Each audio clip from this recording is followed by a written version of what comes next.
आज ना क्रिशाला आणि मिरवानला पोलिओचा डोस द्यायचा होता, म्हणून सकाळीच सर्व आवरायला घेतलं. क्रिशाला अंघोळ वगैरे घातली, तिला खाऊ पिऊ घातला आणि तिला झोपवलं. नंतर भाऊ आला आम्हाला घ्यायला आणि आम्ही तिकडे निघालो. तिकडे पोचलो तर अगोदर मिरवानला दिलं, मग क्रिशाला द्यायला घेतलं. तुम्ही पण तुमच्या बेबीला पोलिओ डोस दिला ना, नक्की मला कमेंट करून सांगा. तिकडून नंतर ना मी माझ्या फ्रेंडला घ्यायला गेले. आम्ही चक्क 8 वर्षाने भेटतोय. ही रेश्मा आहे माझी कॉलेज फ्रेंड. आम्ही 11वीला सोबत होतो आणि माझी एक रील व्हायरल झालेली माझी आणि ह्यांची, त्याच्यावरून तिला मी भेटले आणि आमचा कॉन्टॅक्ट झाला. तिने येताना ना क्रिशासाठी आणि माझ्यासाठी खूप काय काय गोष्टी आणलेल्या. तिला ड्रेस, मला साडी आणि आम्हा दोघींना ना सर्व फ्लॅशबॅक होत होतं की आम्ही किती मस्ती करायचो, मज्जा करायचो. आणि क्रिशा पण तिला बिलकुल सोडत नव्हती. नंतर ना मी म्हटलं तुझ्यासाठी दम बिर्याणी बनवते.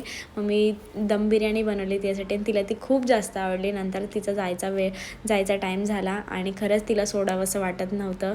खरंच दिवस किती चेंज होतात ना, सर्व आठवतं.